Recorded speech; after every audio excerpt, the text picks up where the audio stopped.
Hey, Scott. All right. Oh. Hold on. I'm going to pause that recording until 2 o'clock when we start, you guys. I'd like to welcome everyone to the March 3rd meeting of the Measure Z Advisory Committee. If you join me in a salute to the flag, it was over my left shoulder, but you can't probably see it at this point, so we'll just have to pretend. Okay.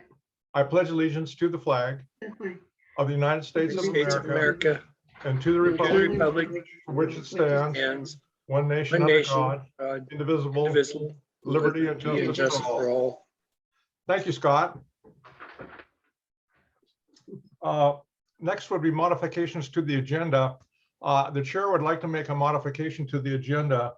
I had asked staff to include an item that's shown on your agenda as item D4, a review of ongoing allocations of Measure Z funds. Unfortunately, the document that would have provided the foundation for that discussion is not available.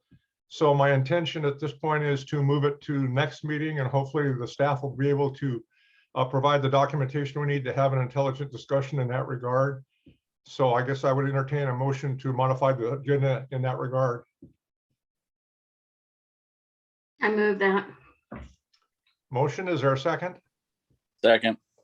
Okay, motion is second to move item D4 to the meeting of March 10th. Any discussion by the committee? Any discussion by the public? Hearing none. If you're in favor of the motion, would you please raise your hand in the framework to indicate your approval? I'm also voting in the affirmative. All right, 1 second, Chair. I am bringing over Bob Bronkel, who is a committee member, so that he can be a part of the discussion. Okay. Okay. I heard the motion and I voted on it. I just wasn't promoted to panelist. So I approve. Okay, I believe the motion carried unanimously. Public comment on non-agenda items. This would be the opportunity for any member of the public to speak to the committee in regards to an item that is not shown on today's agenda. Do we have any members of the public who would like to address the committee?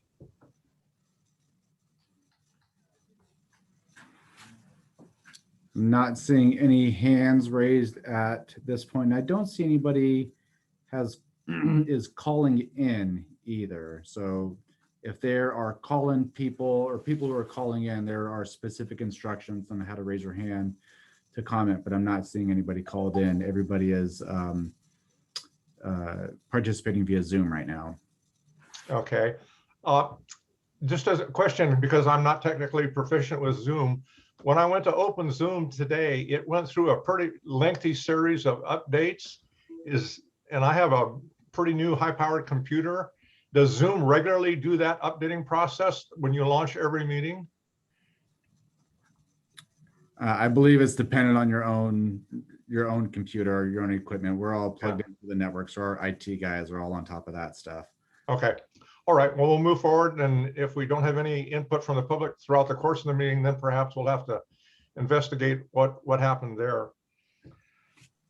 Discussion items. First of all is the approval of the January 13th action summary. Has everybody had a chance to review that? And are there any requests for modifications or additions or deletions? I'm seeing none. Ernie, I can't, you and I are both, don't have any camera access. If you just verbalize anything that you'd like to say, because we can't see you and they can't see me either, of course. Yeah. Okay. Okay. So any requests for any changes or modifications to the January 13th action summary? If none, could we have a motion for approval, please? I'll move to approve the January 13th, 2022 action summary as published. Okay, a motion by Scott. Is there a second? This was I'll Bob. second. I second. Okay, is there any discussion by committee members? Any discussion by members of the public? Not seeing any hands raised here. Okay, all those in favor, please raise your hand in the picture frame. I'm Aye. affirmative, and Ernie voted in the affirmative. Okay, next is item D2, the County Administrative Office updates. All right. Thank you, Chair. And hello, committee. It's good to see you all again. I'm always excited about this process each year. I'm particularly excited about 22-23 because it's going to be yet another important year. First, I do want to give a staff update. Our senior administrative analyst, Neftali Miller-Rubio, this is going to be her last meeting here for the committee. She's going to be accepting another position, but we have very much appreciated her help with this committee and all of the awardees and everything that she's done here in the office. Her assistance and work and initiative and attitude and approach to the entire position has been incredibly beneficial for our office and this committee in particular. So she'll be sorely missed, but luckily we still will be able to work with her in some capacity here at the county. Neftali, is there anything that you wanted to say quickly to the committee?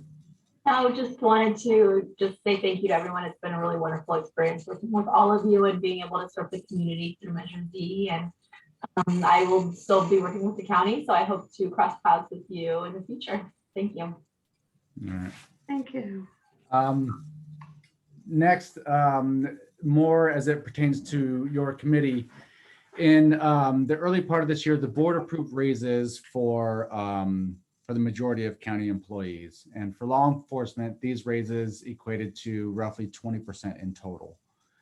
Because negotiations finalized so late in the process and other financial reporting issues, we're still in the process of calculating salaries for fiscal year 22-23. And so for those reasons, we have preliminary totals, but nothing that we can feel incredibly confident about providing to your committee. And so, Chair, that is part of the reason why those calculations were not done prior to this meeting, but we will continue to work on that.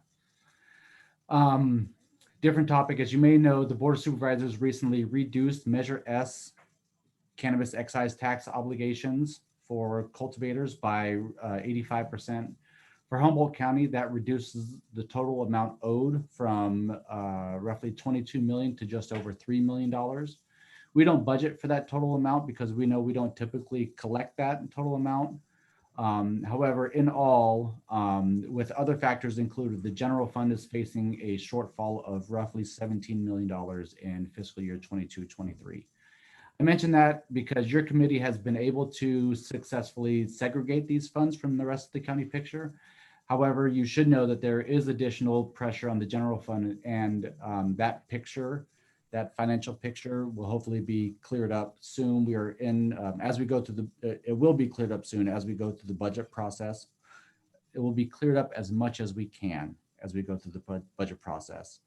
You may or may not know, but currently, we are toggling between 4 different fiscal years. And in all of my time that I've been here, we have never had to do that. But there are several years that are not closed yet. And what that means is that there are still transactions that are being posted to prior years, several prior years ago. And so that affects the amount of funding that is available for this committee to use as it recommends and prioritizes the funding projects. So we will do our darndest to continue to get you guys some better numbers. But that is the situation that we're facing. It's unprecedented here, the amount of fiscal work that our office is facing and fiscal staff around the county are facing. But that is our reality right now. So with that, those are our updates for this year or for this meeting. Just a generalized question. I think most of the committee has probably followed I'll call it the dust up that's existing in the government, kind of government at this point. Is it possible that the relative numbers that we have seen in the past did not in fact reflect correct allocation and postings in the Measure Z accounts, as well as all of the other accounts that are outstanding with the county? How do you, can you explain, how do you mean, Chair? Well, to be direct about it, I watched the testimony at the Board of Supervisors meeting yesterday and this morning, and there was the assertion by the auditor controller that there were numerous items that were 2 and 3 years in arrears, invoicing, processing, and so on. She indicated in some cases were based on invoices that were 2 and 3 years old. She was indicating most of that was due to late submissions by the departments of the county and so on. But the import of what she said seemed to be suggestions that she had a very low level of confidence that the numbers that had been published in the last couple of years actually reflected the true experience of the county. So what I can say is that we are confident in the revenue numbers that we have given to this committee and the information that is in our financial system and available for allocation. The expenditures that come in, some of these, in order to finalize expenditures, we need those transactions posted to our general ledger. And those things have not been happening timely.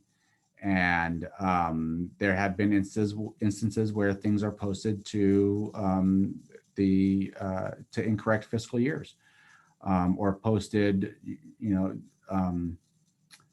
takes a lot more time to post than normal.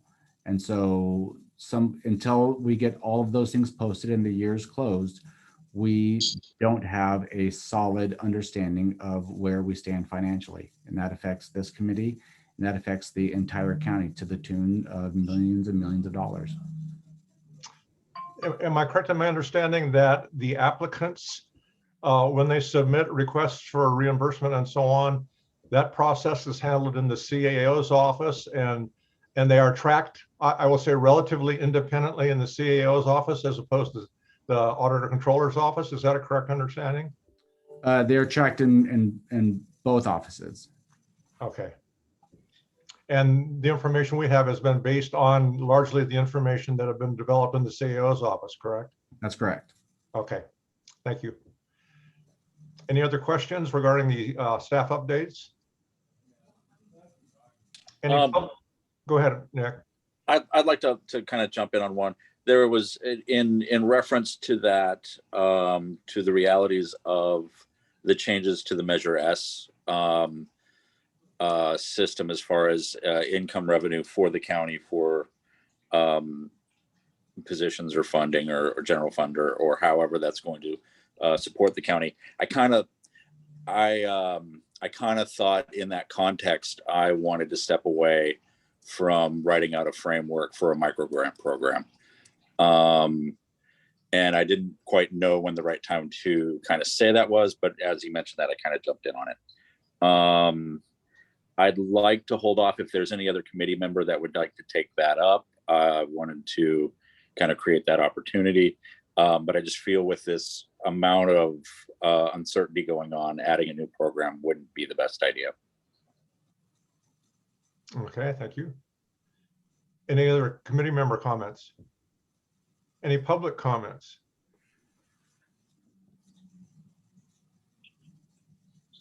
Not seeing any hands raised, Chair. Okay, thank you.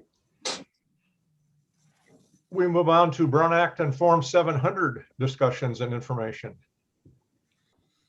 And so we have Tracy D'Amico from the Clerk of the Board's office, and Tracy leads Brown Act and Form 700 trainings for several other committees. And so as part of our new committee member onboarding process, your committee talked about the need for additional training. And so Tracy has been so gracious as to provide her time and expertise to the committee for a brief training. John.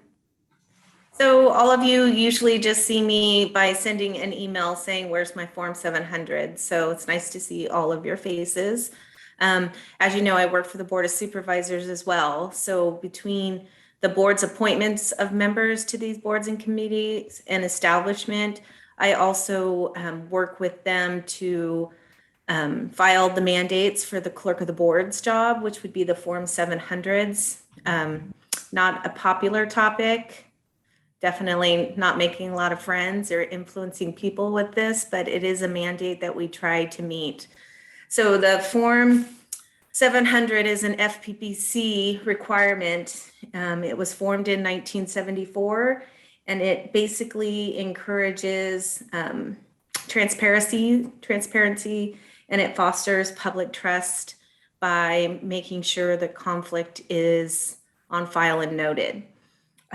So every board and committee that the Board of Supervisors establish or appoints to then falls under the FPPC guidelines, because you're acting on behalf of a legislative body.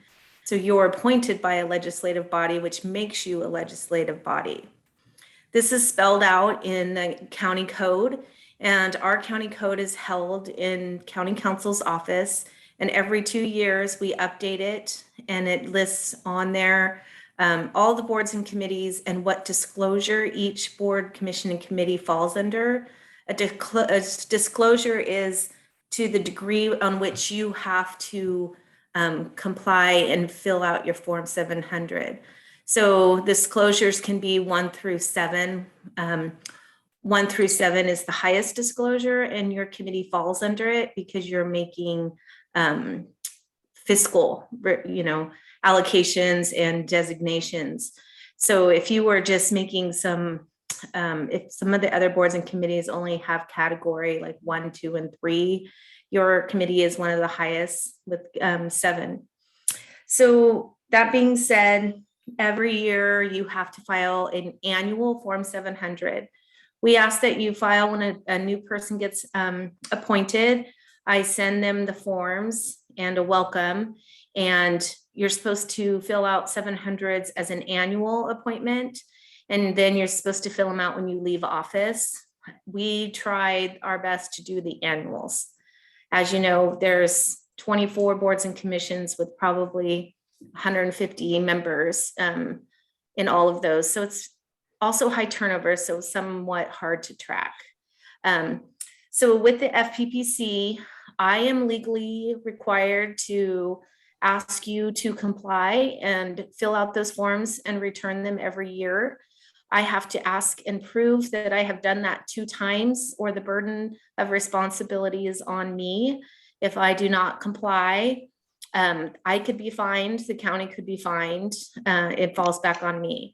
If I can prove that I've asked 2 times for you to comply and you still don't comply, and you have an inquiry or a complaint against you, then the burden shifts back to you. So that's why you get 2 lovely emails from me. I know I've seen a lot of yours come in, and I appreciate that. And I know a lot of you have been on this committee for a long time. I'm trying to keep an updated electronic file now so that I have the forms accessible. So I know, Glenn, you filed for years. If there's ever a question about what was on your last form, you can always ask me and I can send it to you. It is just important. The other important thing about the Form 700 is they do not fall under the legal PRA request. So typically when there's a public records request, we can respond and say we have 10 working days to reply to the request to give you the documentation.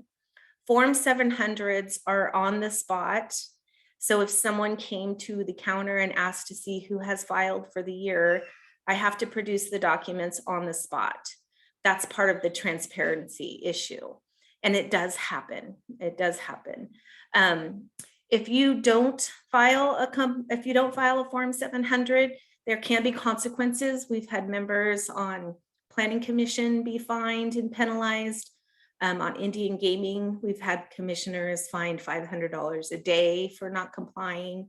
A lot of times it's a public member who is unfortunately looking for a vendetta against a member that comes and asks for these forms, but it is their legal right. That's why it exists. So it is important that you submit those. A lot of times I'll ask you and you'll say, what kind of attachments do I need to include? Because there's pages of exhibits, stocks, properties, anything that could potentially be a conflict. And the answer is list as much as you think is pertinent. You can always amend the form if needed. FPPC will reach out and say, you know, we need an amendment if you know, property is owned, if your wife's business got a grant and someone questions it and it wasn't listed. So you can amend those forms, which is really important. It's just critical that you do submit those. We've been kind of easy on the system for the past few years, but as we're getting more digitalized and have more staffing in our office, we are trying to reach out to all boards and commissions and do a better job at getting everyone to comply. So some of the information that you need to include is your Measure Z committee. If you're on others, you can list those on the same page 1 of the form so that you don't have to complete several. And then we will just keep those on file in the office. I think your filing office is the CAO's office, but I help with CAO boards and commissions and committees because they are appointed by the board. And I just have a little more experience on trying to collect these and get those taken care of. Anybody have any questions about the Form 700s? I know it's not really a fun topic. Okay. So yeah, it's mostly just to protect yourself. It's to make sure that that your conflicts are out in the open, that you're not giving Measure Z money to your own personal business, because people will find out and they don't like that. And so that's a little bit about that. So when we talk about the Brown Act, it's very similar in the fact that it's used to be transparent. The Brown Act is allowing the public to participate in your meetings, allowing the general audience to know what's happening. So your Form 700 is a written format of what your conflict of interest can be. Brown Act's rules and regulations are more for an open forum meeting, guidelines and rules. Let's see. So any board and commission and committee that is appointed by a local agency, such as the Board of Supervisors, falls under the Brown Act, just like the Form 700 filers. And with the Brown Act, it's about conducting yourselves appropriately and following certain guidelines. The guidelines are quorums, private meetings, special meetings, all of which have rules and regulations. So for this regular meeting, the rule was that we had to post the agenda 72 hours in advance, and that it has to be broadcast and public has to be invited to attend. They're allowed to make public comment on any and every item on the agenda, and they have to be treated equally. So if Glenn sees there's 25 people in line, he decides to change public comment to 2 minutes. It has to be for the entire group, not just the ones that he knows is going to talk too long. So you have to just really practice consistency. There was a real big push. We went to a new law seminar in December, and there's a big push about changing the Brown Act. And there's 4 or 5 versions that are currently circulating in legislation to improve it. And a big part of that is because of this whole viral meetings. So typically with the Brown Act, you would have to post the agenda on your meeting site.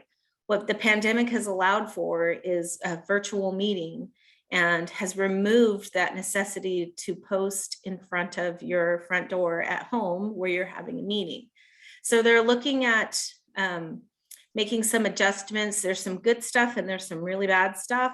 They're looking at keeping the Brown Act the way it is. So each of you right now would have to have posted an agenda at your location, sent a picture of that posting to Sean to include on the website. You'd have to have your door open and let people come in to attend your public meeting. What it looks like it's going towards is a sort of a hybrid version where they're going to allow members of committees and commissions to still Zoom and be virtual, as long as the majority of members are at one location or attending at the same venue. So if 4 of you were in conference room B and 3 of you could not attend, they wouldn't have to post, and you can conduct your meeting that way. So we're following it. We're hoping to keep you guys informed. Right now, we're just practicing what is currently out there based on the virtual guidelines that had been produced. A couple of things about the Brown Act that might help you is to remember is that this is a regular meeting. There's also special meetings. Special meetings have a different posting time. That's 24 hours in advance. We work with your committee to help them do that, but we just think that it's a good reminder. There's closed session under the Brown Act. That's for personnel discussion. That's, I don't know if you guys ever have closed session items. And then the other thing is with subcommittees, you can form a subcommittee of 2 or more persons, but that also needs to be agendized and open to the public. What is not a meeting is a workshop or a training. So Brown Act laws don't apply if you're at a social function and 4 of you in the same room and you're talking about the food.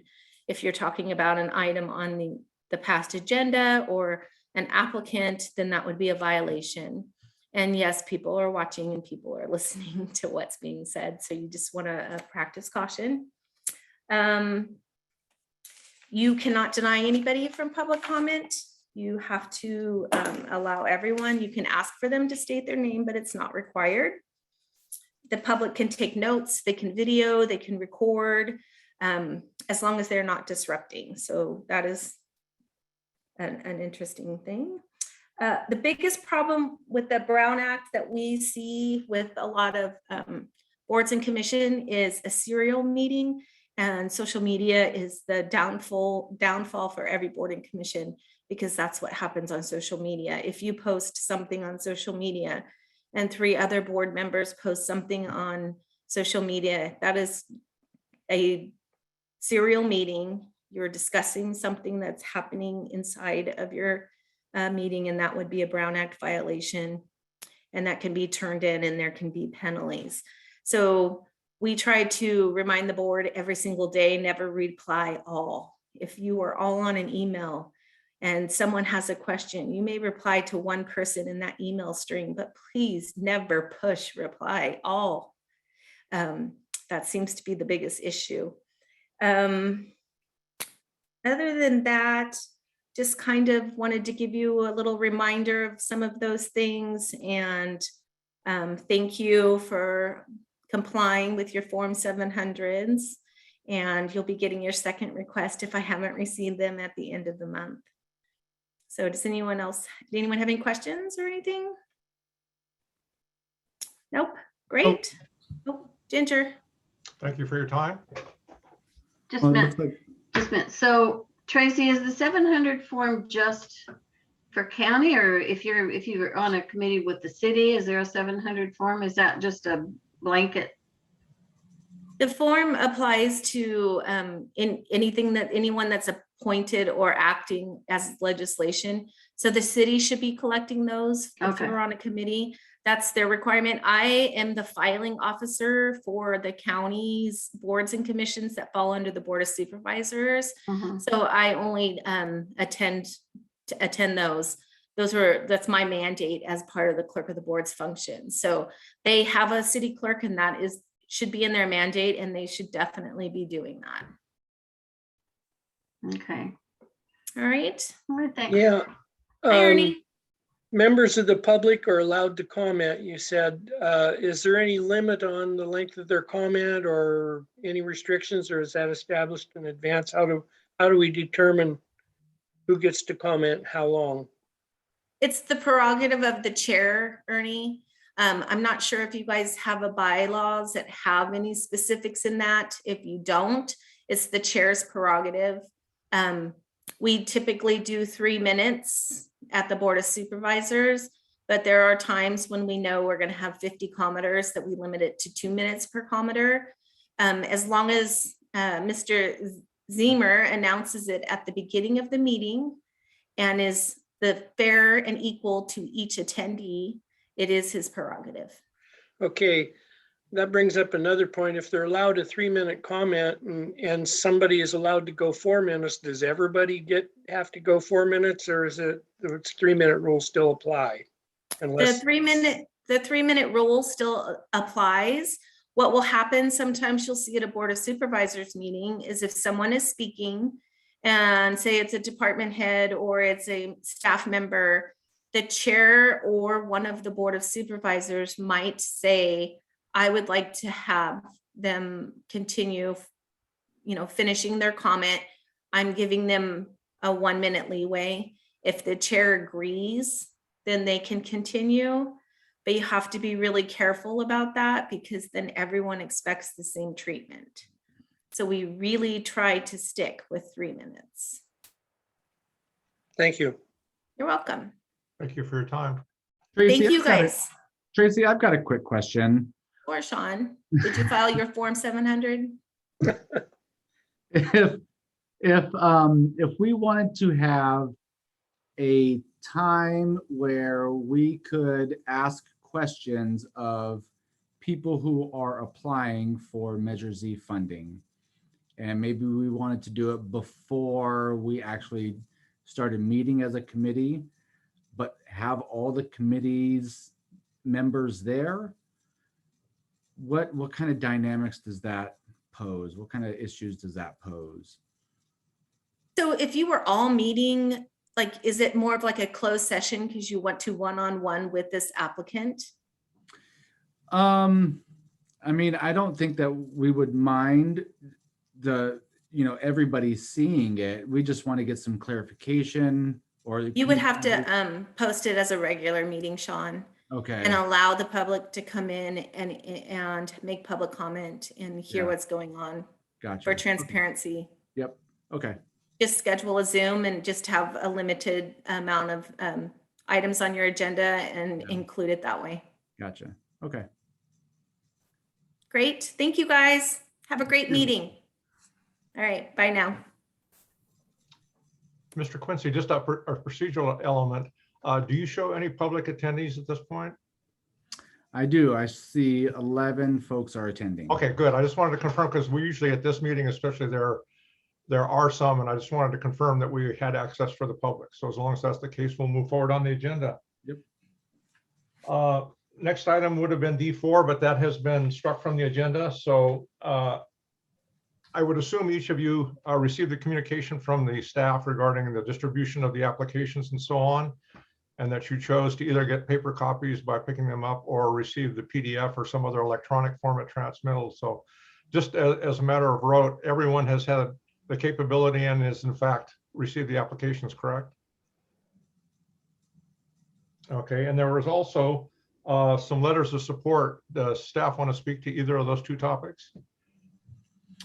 Other than we've received some letters of support, posted them to the agenda and the website, distributed them to the committee members, and that is up for the committee to review those as you deem fit. Okay, just procedurally again, do any members of the public want to comment on the distribution of the individual applications and or the letters of support? This would not be the time to advocate for a particular thing, but if you had questions about the process, it would be the appropriate time to bring that question forward. So I do see one call-in person here, and if you are if you are calling in and looking to comment, press *9, and that will raise your hand. That will indicate to us that you would like to comment on this section of the agenda. Other than that, Chair, I don't see anybody raising their hand to comment here. Okay. I have a quick question. This may be the moment, or maybe on the next agenda item. I kind of have a question about how we as a committee want to ask for clarification from the applicants. Do we want to do that in a public way at the meeting, or do we want to do that through staff or individually? Let me know if this is the right time or not. Yeah, my intention, and I was going to ask the committee's consent certainly for this, was my thought was that for the D6 element of the agenda, that we would do two functions kind of concurrently. We would go through the applications individually, and we would make a determination about whether or not we felt they were appropriate applicants under the conditions of the measure itself. And then as we went through each individual applicant, we would ask if any of the committee members had any clarification questions or amplification questions or anything else that would reflect on that particular application. That way we would be able to go through them, like I said, I think relatively efficiently, and determine both the appropriateness of the application for consideration, and it would give staff an opportunity to capture all of the questions and comments that the committee members might have. So that was my intention if the committee is comfortable with that approach. Does that answer your question, Nicholas? I think it does, and I think it'll create the opportunity to get that feedback before we get to the prioritization. Yeah. That was kind of what I was trying to hope to achieve. Yeah. We've struggled a little bit in the past with how do we interact with the applicants and so on without making the process overly extensive. And last year, which seemed to work fairly well, was to go ahead and let staff capture the questions and clarifications and so on. The vast majority of those were dealt with by a communication between the staff and the applicant. And then the staff returned to us with the answer to the question. I think in a few cases, we did allow the applicant who was at the meeting to actually speak to the specific question, but we tried to keep the process relatively efficient. So hopefully we can do that again. Okay, anything else in reference to D5A and B, which is the distribution and the letters of support? Any public comment? The individual who indicated they wanted to comment chose not to, apparently. Yeah, I don't see any hands up right now. Okay. Chair. There was no, and to clarify, there was nobody who had raised their hand prior. I was just noting that there is a phone-in caller and trying to give them instructions on how to raise their hand. Okay, thank you. Mhm. Next would be D5C, the review of the funding circumstances or projections. Thank you, Chair. So again, this goes back to my CAO update from earlier. Typically, the funding projections that are available for your committee to consider and for eventually the board to decide on are made up of two elements. That is the revenue that is generated during the year, in this case, sales tax revenue. And the second element is unspent revenue from prior years. So right now, staff is projecting $14.383 million to come in terms of just straight Measure Z revenue for fiscal year 22-23. The carry forward funding from prior years is more murky. And right now, staff don't feel confident in presenting a final number on what that looks like. In past years, that number has been typically around $1 million, and I would expect to have at least $1 million that would be carried forward from prior years, but I can't give you that number with any certainty at this point due to the circumstances that I mentioned earlier. Okay. Any questions, Mr. Bronco? Sean, with that $14.3 million number, does that include any prior obligations that need to be funded? No, that is just straight revenue there. So we obviously through prior Measure Z commitments, there's ongoing funding that needs to go to prior applicants for ongoing expenses that'll need to be subtracted from this.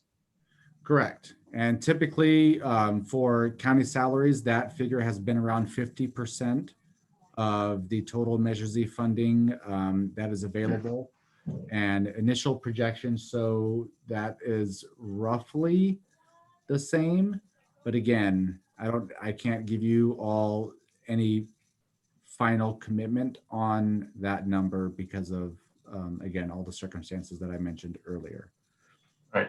I'm trying to have a rough idea of how much money the committee is looking at this year. Yeah. not anything down to an exact penny, but it just gives it an extent of the magnitude of how many of the applications that we received are likely to get funded versus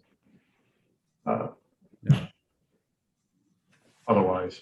No, Thank you. yeah, I share the same concern with you, Mr. Bronco. I had that same concern. In the last several years, the number that your committee has been working with has been around $4 million. And from our initial projections, that looks like that's where we are about now. But you know, there's so many factors, you guys. Any other members of the committee have any questions? Ginger?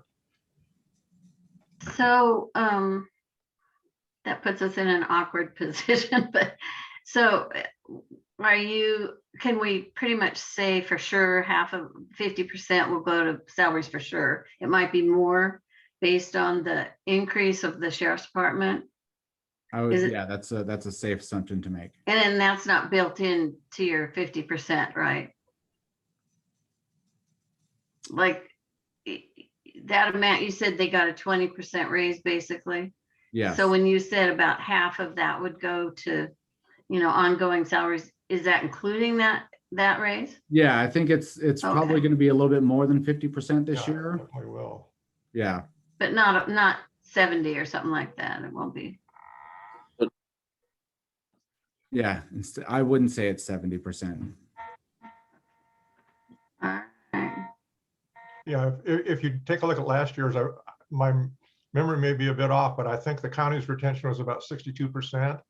So I don't know if the 20% raise applies across the board, but assuming the vast majority of it was the sheriff's department, you'd see it go from low 60s into the low 70s as a proportion, if in fact that 20%, was totally funded. So it would be a pretty significant increase, obviously, in the allocation to the county retention portion. Any other questions from committee members? Any questions? I have a quick question. And I hate to kind of go back to this topic though. Sean, do we have is there a time frame when we'll get some better numbers about the ongoing county positions? And how, as knowing how much money we have kind of can impact how we prioritize things. What's the best process on getting the best numbers there? So we are in the getting ready to kick off our budget process here at the county. And so that involves getting our salary projections, doing the best we can to determine our fund balance, and a bunch of other factors. And we have our budget kickoff meeting with departments is next Friday. And so we should have better numbers by then. So my intention is to have those ongoing salary numbers firmed up for this committee by the next meeting. Okay, and that'll be information that will be included in the agenda packet. If it's not included in the agenda packet itself, I will try to have it available for display at the meeting. Because again, we have the 72-hour rule. And so providing that documentation beforehand, there's a time element there. Okay. The requested item that I had asked the staff to place, the D4 that we deferred, was in fact a comparative illustration of the county's retention over the last 2 years and then the projected one for this year. So that whole discussion was what that element was focused on, and hopefully we'll have the basis on which to have that discussion as soon as we can. But I agree with you that the available allocations might affect people's particular ranking of applications and so on, certainly. Any members of the public have questions at this point? Looks like, I think Sean had a comment. Oh, I'm sorry, I didn't see your hand, Sean. Oh, thank you. So Sean, I'm going to ask you to speculate a bit more. I understand that the Measure S may have an effect. I understand that the projections are speculative at this time. So the general ballpark, so to speak, of potential allocations is 4 million, like it has been the last couple of years. So the speculative part is last year was 4 million. Then with the surplus, we were able to fund all 12 million requests. Do you see that as a potential outcome later in the year? I would love to say yes. I would very, very much love to say yes. Just looking at all of the applications, there's so many worthy projects. I would love to say yes. We have seen increased revenue in Measure Z over the last several years, especially. COVID has had that surprising effect on us. People are shopping online in hordes right now, and so that is affecting the amount available for this program. Again, there's so many variables. We don't know what the cannabis industry itself is going to look like in the coming year, if they're going to survive. As you all know, cannabis is such a big part of our economy. And if things don't work out well there, then that could have an effect that we haven't seen before. So that would affect just the straight revenue numbers and not counting the money left over from prior years. So do I see it as a potential? Sure. There's a potential for that. Am I confident in saying that? No. Thank you. I would just use that point to kind of remind the committee that we have a good process. And instead of saying if we have a limited allocation, we need to change our prioritization process, I think we should focus on the processes we've used before and not assume that, you know, what we decide on is the priority that's going to be rewarded at the end of the process. There's a lot more to it through the next few months. Thank you. Thank you for that, Sean. And I will add on to that we as staff have a tradition in the committee started by our CAO, Alicia, of being very conservative in our projections, being very aggressive in our costs. That way we can make sure to be safe so that we don't have to come back to your committee and say we need to pull something back or we need to go and lay folks off. These are some of the financial controls that we try to practice here to ensure that we can continue delivering public services. And that's what we will continue to do as staff. Any other committee members have any questions? Yeah, Mr. Chair, I have a couple questions. Go ahead, Justin. Yeah, thank you. Sean, I'm not sure if you'll be able to answer these right now, and that's okay. Maybe you'll need more time, but one of the things I'm curious about is that amount of carryover funding that you referenced a little bit ago, an estimate to be $1 million. How many applicants that have applied for funding for the current review period? How many of those applicants have projects that have carryover funding? Basically, what applicants do we have for this year's funding that in past years basically have not been able to, for whatever the reason is, but have not been able to spend that money? So the carryover funding, again, is made up of two parts. That's made up of projects that can't expend all their funding in a prior year, but it's also revenue that comes in above our projections. Right. So we can have a pretty good idea of the revenue that is coming above projections, but the amount that folks have spent in prior years, again, I can't give you a final number because all those transactions have not hit our general ledger yet.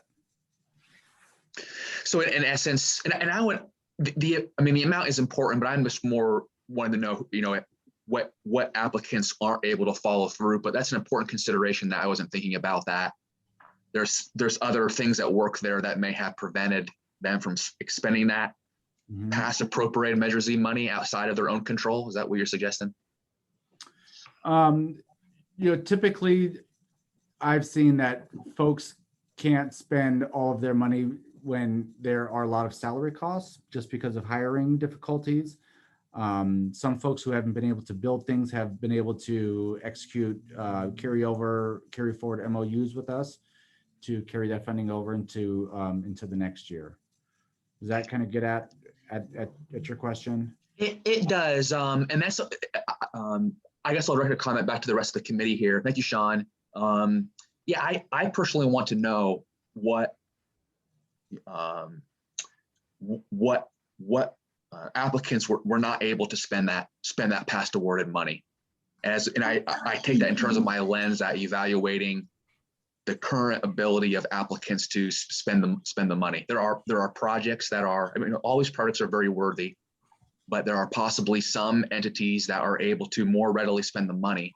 And in my opinion, those are the ones that should be funded.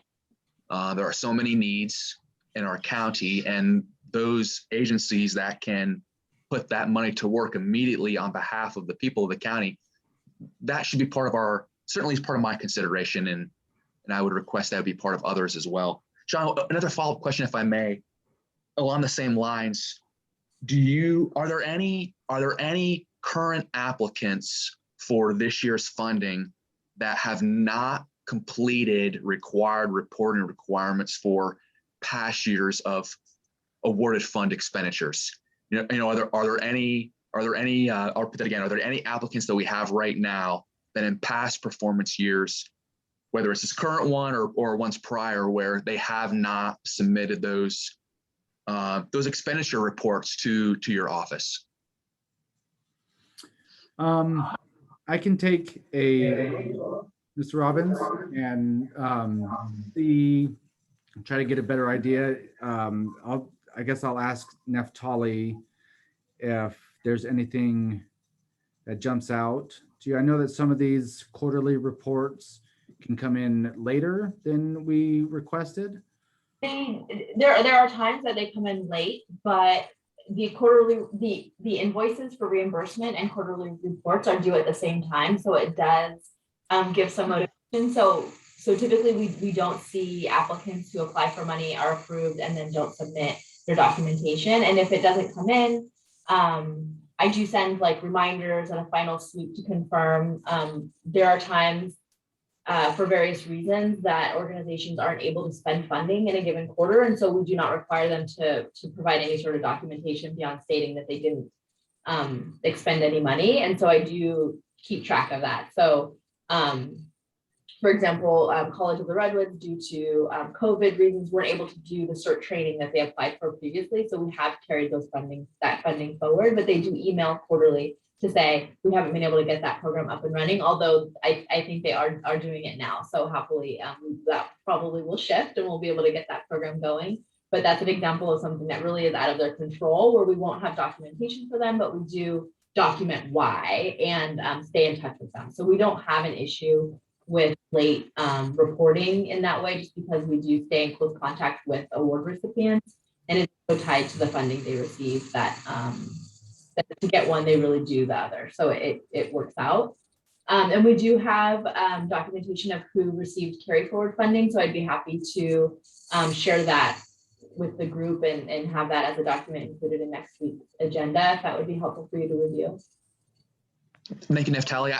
I personally feel that it would be helpful.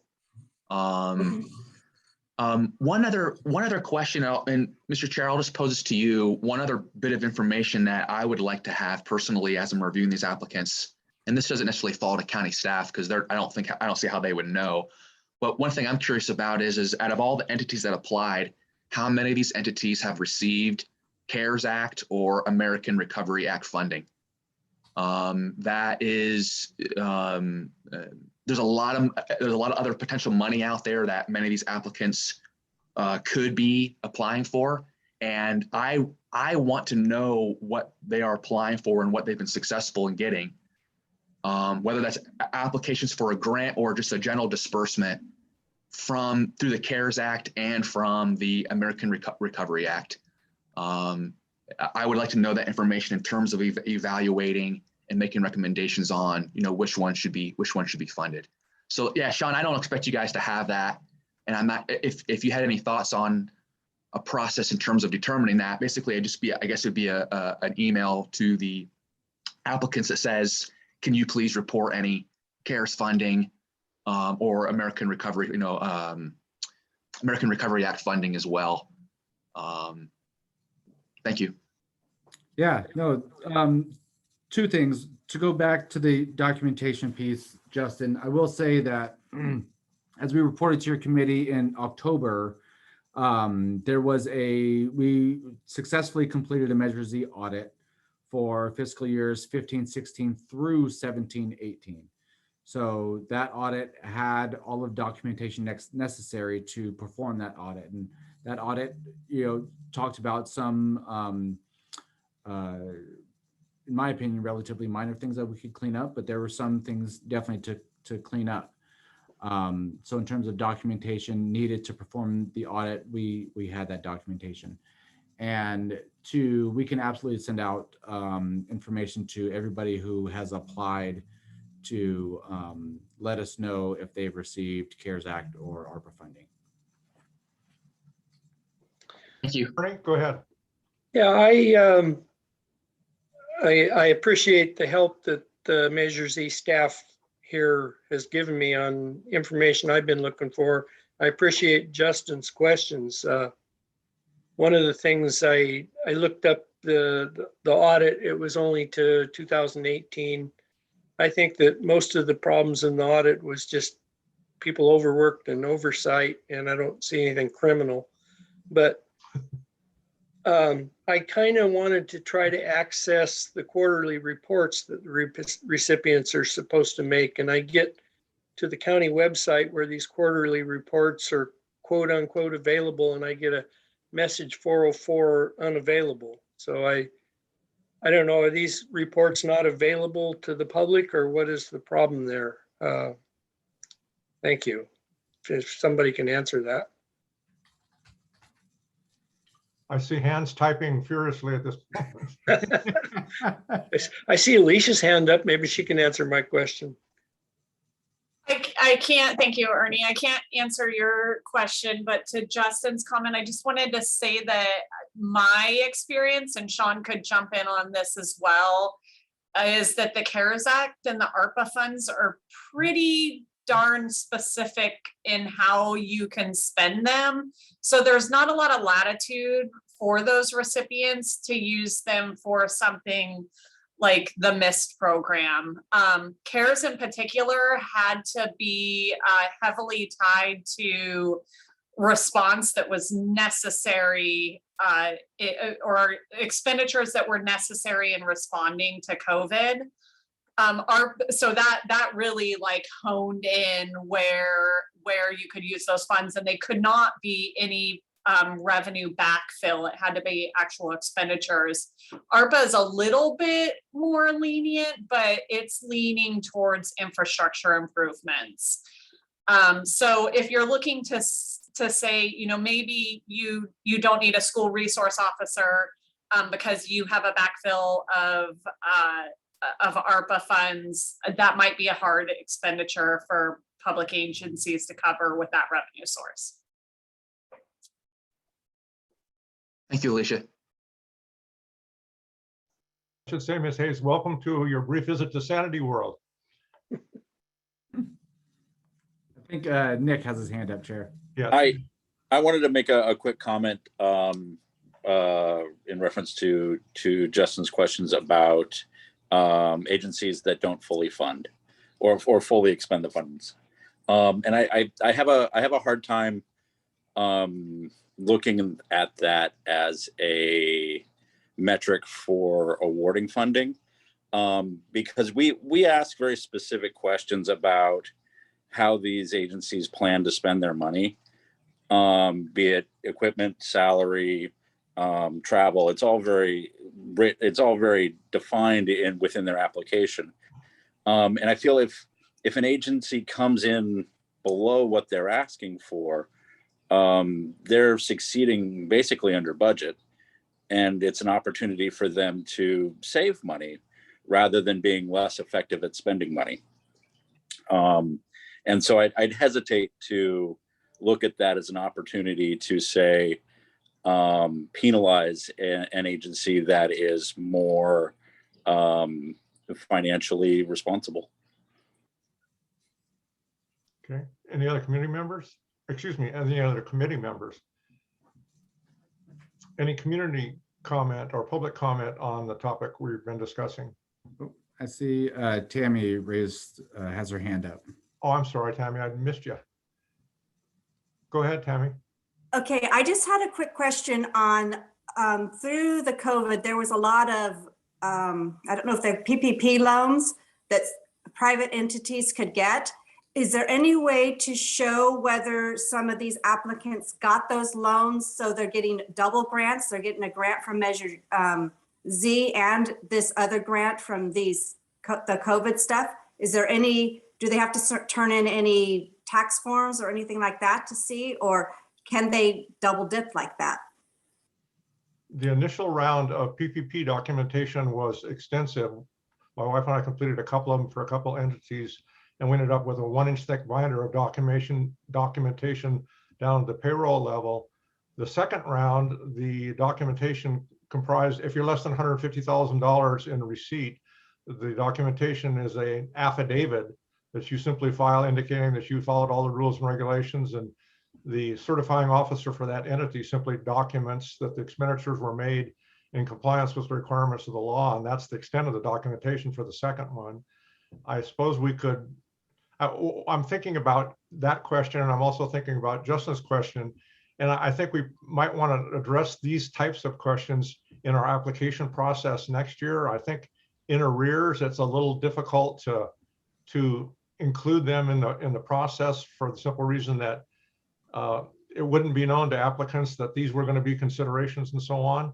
I do share your concern that entities that are more efficient from an administrative perspective and so on probably are better equipped to take advantage of a wide range of programs and so on. But I kind of share Nicholas's reluctance, I guess, to say to after the fact try to utilize them as criteria when we didn't include them or make the applicants known of that interest prior to their application being submitted. But I'm certainly open to the view of the committee. Glenn, may I respond? Certainly. Well, I'm just right now looking for the information for myself. We all are making that determination about that in terms of when we do our ratings. Yeah. So I'm just trying to share what, in terms of, part of the things that I'm thinking about here to do that. Because if you're not using that, then, what else is a committee member doing to rate? Not whether it's eligible or not, but that second time that we're rating in terms of the priority. And I made comments on that before about that being unknown. It's totally fine in terms of for a future year, us if we want to change the scoring or the system, I agree that would be for a future year. But those questions that I have there, I think are still, and you're not saying they're not important, but I don't look on it as punishing anybody, and I don't look at it as them not having a fair shot at this because they weren't asked the question in advance. Yeah. I think it's really reasonable to ask that question because those are funding sources that are coming to the county, and I've got questions whether they're being, how they're being utilized, and that kind of goes into in my mind, the input I want to see in terms of evaluating. Basically we're, millions of dollars and more requests than what's available. If that wasn't the issue, well, then I probably wouldn't get into the weeds so much. Yeah, no, I totally agree. Let me talk about a specific example why I'm a little bit leery of that is I know a couple of the fire departments had steel buildings that end up being funded as part of the process. And it turned out just because of all the supply chain nonsense, they couldn't physically get the steel building. So their inability to expend the funds in the time frame that it was anticipated wasn't for lack of effort on their part. It was simply an availability problem and so on. So all I'm suggesting is just the fact that the money wasn't spent doesn't necessarily indicate that the applicant was deficient or didn't, do a responsible job. In some cases, the materials or the services that they were soliciting just weren't available. So. Yeah, Glenn, I wanted to say that's been a common problem, unavailable equipment. If people applied for funding for this equipment and it's been delayed for various reasons. And in certain instances that I know about, that people had planned on installing some equipment on some property that became unavailable. So they looking for other places to put it. And we would almost have to ask these folks if we can take the money back if we've issued it to them. I don't think we can just claw it back. Because, it's like people building steel buildings and can't get them until later. It doesn't seem fair to just take their money. So we'd have to involve them in some respect. Like if there's no potential for them in the future to use this money, yes, take it back. But if they're still working on their process, I think we need to give them that consideration. Okay, any other discussion on this topic? Mr. Quincy? Chair, and Justin, I will also say too, on your guys' application, question number 8 does talk about how if you were awarded Measure Z funds, how would you be able to leverage additional grants? And I just said, Chair, we can certainly look at that for next year's application to refine that question or add an additional question to talk about how, what other funding sources have you tried to tap or have you tried to apply for prior to submitting for Measure Z or something to that effect. Mr. Chair, I want to echo what Sean has said right there. Can anybody provide an example where they've done it? I haven't gone through this thoroughly of all the applications, but the ones I have read, most folks are really not, in my opinion, and from my perspective, are not addressing that question in a satisfactory manner. And for the most part, neither is question number 6 in terms of, a plan for sustainability. It's okay if they don't have that. I'm not trying to, and I get it, some other resources, they may not be able to get there because of limited resources and life. I'm not being critical of them personally. But yeah, those questions are, I'll certainly think about that more and bring that to the board here for conversation and see if there's potential action there. But yeah, those questions in particular, 6 number 8, I'm not really seeing too many great responses to that in terms of what agencies are actually doing right now to spread the Measure Z funds around more. I see your Thank hand, you. Tammy. Go ahead. I think you're muted, Tammy. I was, sorry. When we put something forward to be granted and they can't use the money for that particular thing, I've seen that they've gone and had it approved for something else. If somebody comes in under budget on what they asked for, I don't see any problem with having that returned back into the budget.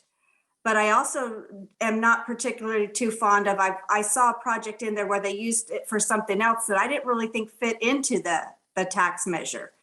So I don't know is it the Board of Supervisors? Do they have to go to them and ask them if they can change what they've granted, or how is that process? We have taken, the committee has taken what I would say is the appropriate and aggressive position that we do not support reallocation outside of the original boundaries of the application. There's been a couple instances when the Board of Supervisors, in fact, has allowed that. And I know on at least one occasion, the committee formally talked to the Board of Supervisors and communicated to them the fact that we thought the reallocation to a completely different, topical area was inappropriate and so on. So, I think our role in this case is to express our policy and try to keep consistency in the sense that our expectation as a committee is that the money will be spent in the arena that it was originally proposed, and any changes to that have to, bring the whole application back into serious consideration in my mind. Okay, I had one more concern. This year, our funds may be up a little bit. Tax funds are predicted to go down next year. So I have a concern with granting too many more new positions, because those, if we or recommend more positions and they get allocated, some of those may not be able to be funded in the future years, and that's going to cause layoffs. So I do have a little bit of concern about, because there's like, gosh, I don't know how many I had it written down in my other notes. There's a ton of new positions being asked for this year. So I think I would be a little bit careful on how many positions that we, if any, grant or send forward for the Board of Supervisors to approve, considering that taxes will probably be going down next year and there won't be as much money next year. Okay. Any other discussion on this topic, or are we pretty much done with it? Any members of the public wish to comment on the discussion? Chair, I see Ernie and Nick Yeah. and Naftali. Nick was before me. Go ahead, Nicholas. Gotta find my unmute. There's something I kind of want to add it to this conversation, this process. We're looking at this, and a lot of this conversation is involving looking at it as simply as just the county. And I think the reality of Measure Z is a lot of it is just the county, but the county also has partnerships with all of the municipalities. And it has been able to use Measure Z to support those municipalities through this committee. This committee has decided that we want to fully fund applications. This committee has decided that in the past that we have prioritized ongoing positions within these applications because they represent stability within our municipalities, which then supports stability within the county. So I would like the committee members to kind of keep that in mind, that even though that this is a county fund, the partnerships that it creates with Arcata Police, with EPD, with Fortuna Department, with Humboldt Fire, support the county as a whole as well. And I'd like to keep that context in mind. Okay. Ernie, did you Okay. also have? Yeah, I just wanted to point out, we've been getting a lot of money from sales taxes from online shopping. That's all money. A lot of that money is leaving the county. And I don't know if anybody understands balance of trade and economy, but at some point we're going to have money coming into this county somehow. And that our golden egg was the cannabis industry. And I don't know how much money that the cannabis industry is going to be bringing in Humboldt County, but somewhere there's got to be a balance of trade or we're going to be losing money to spend. So I don't follow the balance of trade on the county. So I don't know what kind of projections we have on that, but we may be heading into some pretty dark times economically here. That's all. Ms. Miller Rubio, do I see a hand up? Yes, thank you. This is slightly off topic, but I just wanted to catch it before we moved on completely. That Ernie asked about the reports and the webpage, and that absolutely is an error. I think it's just something with the functionality of the webpage, so we'll get that fixed. That is intended to be a public thing, so I just wanted to mention that before we moved on with the topic to public comment. Ms. Trent. Thank you. Ms. Trent, I see your hand up. Yes, I did have one more thing. I know in the past that the applications have been fully funded, but there are some applications that I don't think necessarily need to be fully funded. There's a couple that are up for renewal that are asking for additional positions. And I don't think it would be wrong to approve what they've approved before without the additional positions. Or there's also some that ask for positions and a whole bunch of other things, rent for their buildings, gas, paperwork, a bunch of other stuff like that. And I think like some of that stuff can be maybe removed if we have to cut down on our cost, maybe pay for the positions and some of the stuff, but not all of it. So I think in some applications, I don't think necessarily have to be completely. I think if it's just one position, I don't think you can fund half of a position, but I think that you can maybe not fund a new position that they might have added to their application that hasn't been funded in the past, or other little things within the application. Just a suggestion. Okay. All right. Our committee satisfied that we've pretty much exhausted this discussion? Mr. Chair, Justin, May I share one more comment, please? certainly. I just want to echo what Tammy said. I personally agree with that. There are numerous applications within the budgets that each of those applications presents that there are things that, in my opinion, should be cut for the reasons of spreading that money around to provide the basic level of service. And when I see overhead costs and supply costs, there's an application right here I'm looking at for a police officer with overhead costs of $12,500 and supply costs of $5,000. Once again, if there wasn't such competition for the money, then I wouldn't necessarily make these questions. But I don't personally think those are priorities to get funded. And I guess what I'm trying to say here is that, Mr. Chair, is there an ability for, it's going to be kind of tough to do right now because we're not in an action item, but is there a way for this committee to communicate to all applicants for them to review their applications again and make cuts, possibly reducing the number of applications that have been submitted by the same agencies and cutting down those costs of overhead costs that aren't directly related to providing the service at hand for which Measure Z was passed. Yeah. So yeah, Mr. Chair, I'm not sure how we handle that right now, but that's my comment for the committee. Yeah. Thank you. I think you're correct. It's a discussion that has to be talked about in kind of a policy and process context. I personally, as an individual committee member, support what both you and Ms. Trent have said. And I'm going to be raising some questions as we review these applications about certain elements of them as well.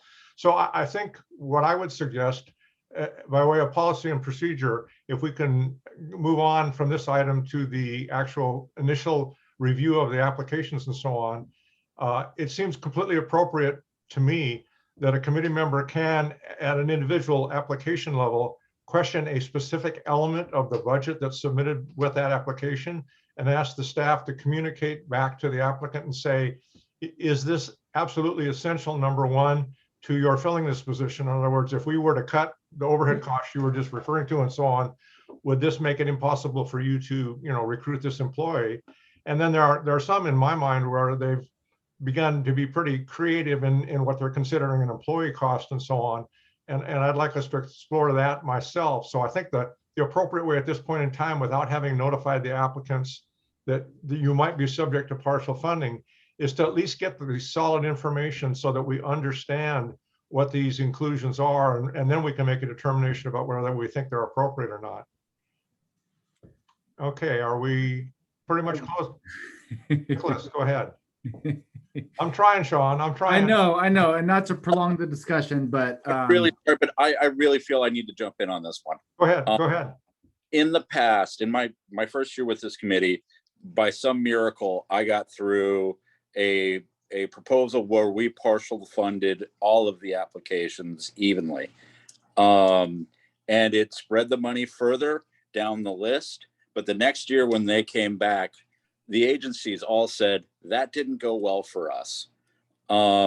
We submitted the applications based on the funding that we need to implement these positions in these programs, and it became a much more challenging situation for them to be functionable based on that partial funding. And the mechanism that we added after that was, before we prioritized, we've historically asked applicants, can you voluntarily cut your applications? And we've considered those applications that voluntarily reduced their amount. We appreciated it. And most often those considerations were part of our evaluation process. So I do think I kind of want to echo Sean on this one. I think our system that we have in place is pretty good. And I'd hate to open it up to line item debate for this whole process. I think it'll become unworkable at that point. Okay. Mr. Quincy, do you have your hand up? Yeah, and so I'll jump onto that. And with item 7, I believe that is a time where we can take action to ask for that voluntary reduction for, the committees began the initial evaluation process. And if you would like to submit a voluntary reduction to your budget, let us know and submit that prior to next meeting. Okay. All right. Have we pretty much extinguished interest in this? Any public comment on the discussion? I see one member of the public, and I will bring them over to make that comment. And there we go. Oh. I believe.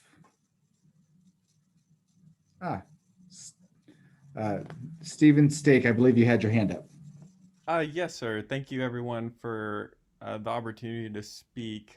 Maybe I've already, as a panel, decided not to go into line item. The comment I was going to make in regard to the COVID funding is very tricky process as far as if you were to request all the funding regarding COVID funding. So we're a health organization with over 20 different departments. All of that COVID funding has specific line items and like approved budgets, different things which we can spend on it. The Willow Creek ambulance space that we're applying for is off the reservation and serves both reservation members as well as, people throughout the whole entire, county along that strip. So I just wanted to clarify, kind of like if the question was, do you receive COVID funding specifically for your the entity, the ambulance base? It would be no. Do you receive COVID funding specifically for your organization? Then that's a very different question, and it requires a whole lot more work and providing budgetary details across our entire organization. Or even if you were to ask a bigger question of to the tribe, those are very different questions. So it is a bit complicated, and I did want to bring that up if that was going to be required of applicants.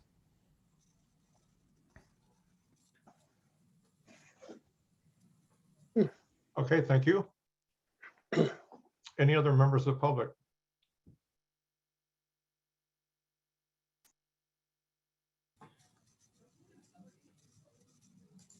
I don't see anybody else with their hands up, Chair. Okay, then moving on to D6, which is a review of the remaining process. Like I said, my intention with the consensus of the committee was to follow essentially the same process we followed last year. Hopefully today we'll still have some time to go through and make a determination about whether we feel the application is, number one, appropriate given the constraints of the Measure Z, Measure O language and so on. And then secondarily, provide staff with a listing of either clarifications or additional information that we feel we need to make any appropriate evaluation process of those applications. Following the receipt of that information, then we would begin our process of tiering the applications. And then within each equally scoring subgroup, tiering that subgroup and so on to provide an overall ranked list of the applications based on the consensus of the committee. Mr. Quincy, any comments or before we open this for discussion? No, the only other thing that that ties into the remaining process would be the how we want to hold these meetings in the future. So I don't want to kind of bifurcate this discussion, but the Board of Supervisors has recently returned to in-person meetings. I believe the Planning Commission is holding an in-person meeting later this evening.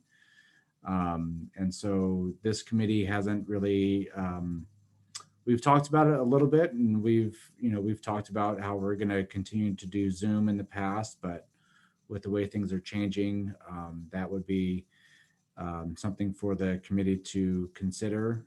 There are some complications with doing the moving to in-person.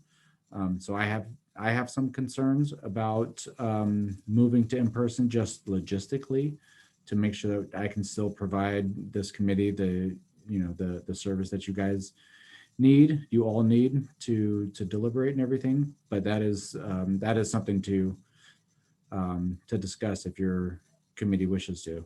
Okay. What is the pleasure of the committee? What are your thoughts about remaining virtual and or returning to in-person meeting status? Any thoughts? Nicholas? I'd really like to create a function where we can be in a hybrid situation. I really want to be back in the chambers, but I also recognize the nature of this county and this committee draws input from a huge area. And so I see a very beneficial part of the Zoom component. So if we can create a hybrid way, that would be my preference. Okay. Just to facilitate the discussion, Mr. Quincy, you said you had some reservations. Why don't you outline those for us so we can consider them in our discussion? Yeah, so and I'm glad that Bob is here because he saw a little bit of that process yesterday with the Planning Commission, but there are just some technological issues that I'm honestly not familiar with. If we wanted to go back to in-person, it's something that I could work with the clerk of the board's office on and look to see how that works. I agree with you, Nick, that I think that the expectation from here on out is going to be to have a hybrid model where we can allow people to participate via Zoom and call in and all that stuff. I haven't been trained on those things. And at the same time, I'm working to try to get information for this committee and information for the entire budget process. And so at the same time, we are losing a staff member. And so, adding additional services onto this committee just logistically presents some challenges that absolutely can be worked out in time. If we want to return to in-person next week, I would recommend against doing that, but What about continue to look into it. Sean? I want to hop in really quick, and sorry if I'm cutting somebody off. What would be the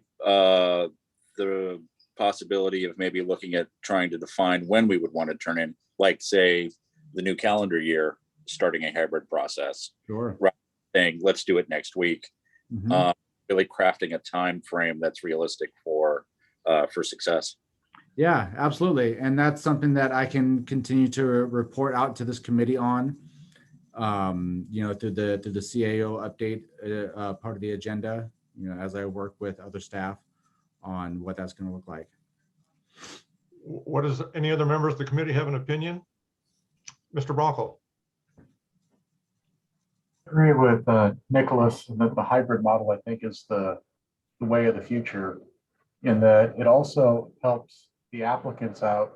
So instead of them sitting around in the board chambers waiting to provide input or just spending the entire afternoon away from their desk, they might be able to go ahead and accomplish other tasks while essentially being on standby to answer any questions that the committee may have of them. So I think it could offer some efficiencies, especially in light of the fact that most applicants are government entities and their employees are effectively sitting idle while waiting in attendance to answer any questions that may come up in regards to the funding. Secondly, as we start moving forward, what I would like to suggest for Sean to consider is that if the committee's desire is to work toward this process, that perhaps we continue with Zoom until such time as Sean has arranged all the technicalities to actually make it work in the hybrid format. There was a meeting with Planning Commission and Planning and Building staff yesterday to kind of scope out how Planning Commission meetings would resume, and that was very illustrating with the amount of technological challenges that are forthcoming with that. So it's not necessarily the easiest thing for Sean to be able to flip a switch and all have us back in person in this hybrid format. It's going to take a fair amount of time and resources for him to pull this off. but I do have faith that he will be able to get it done. Thank you. Any other voices? And Nicholas has his hand up. Oh, I'm sorry. I thought you did too, as Ernie. I was going to go to you. Yeah, oh, Nicholas is before me. Oh, you're just pointing out that Nicholas is ahead of you. Okay. All right. I kind of like the Zoom meetings. I'm not afraid of the big bad wolf. I think the meetings in person with everybody there are probably more effective and better.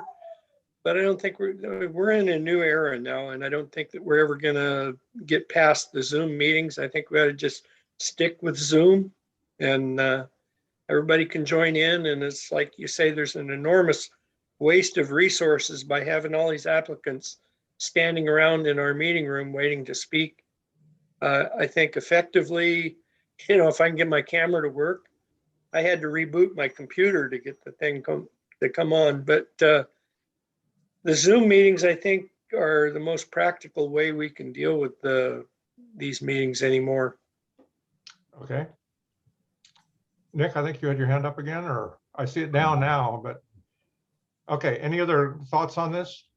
Okay, just as far as moving forward so that we have some sort of determination, how would the committee feel about the fact that we determine that it's appropriate for the 3 scheduled meetings and potentially the 4th if it's required to stay in the Zoom format and consider seeing if we can accomplish the technology and so on for our September meeting to be either in person or I would prefer the hybrid as well. I would think by then the staff would have an opportunity. So is that an acceptable course of action for all of you? Stay Zoom? Stay Zoom for these 3 or 4 with the target of adopting the hybrid model at our September meeting. I would second that. Okay, chair can't make a motion, so I'm just trying to see if there's consensus. I just don't want to be the only one trying to go. May I, Go ahead. Chair? I move that we continue in Zoom until staff is prepared to shift to a hybrid model when it is functional and reliable. Okay, is there a second to Nicholas's motion? Second by Mr. Robertson. Any discussion amongst the committee? Any public comment? I don't see any public comment, Chair. Okay, all those in favor, please raise your hand in the frame. Opposed? Okay, the motion carries unanimously. All right, we'll stay in the Zoom format for at least through the 26th, if in fact the 26th, or excuse me, 24th meeting is required.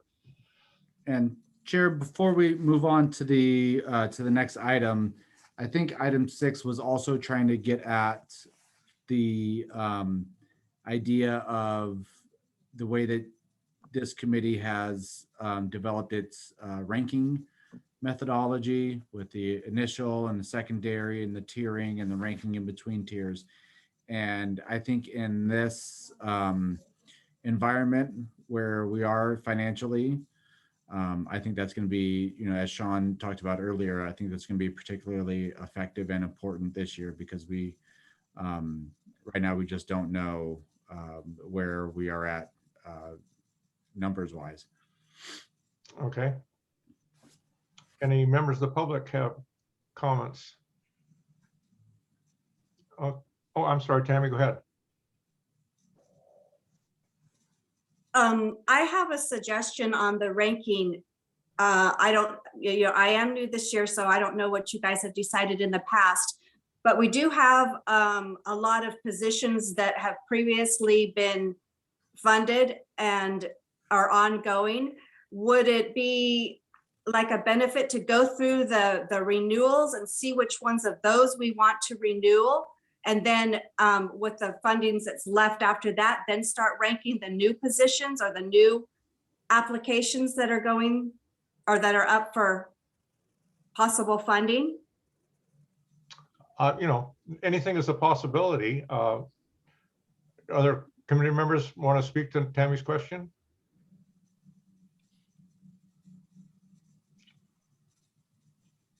Chair, I would just prefer to stick to what we've done before. It'll provide the same efficiency. And there are a little bit of changes to a lot of those previously funded applications as well. So I think that's a consistent, effective review of all the applications. Okay, anybody else? Okay. Seeing no other, go ahead, Tammy.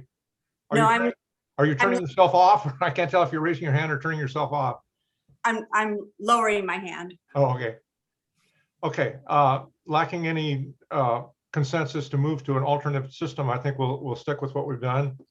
So anything else on D6, Sean? No, and if your committee is not going to take any action other than, staying in Zoom, I believe that you can just move on to the next item, Chair. Okay.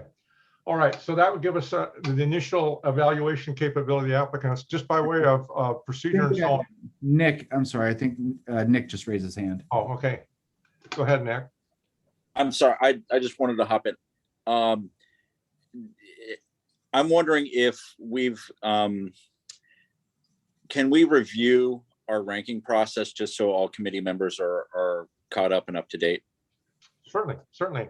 What we have done traditionally and what I was proposing to do today with the consensus of the committee was we would take the individual applicants, and the initial determination that we would make on each application would be, does this application meet the criteria outlined in Measure Z, Measure O? In other words, is it eligible for consideration?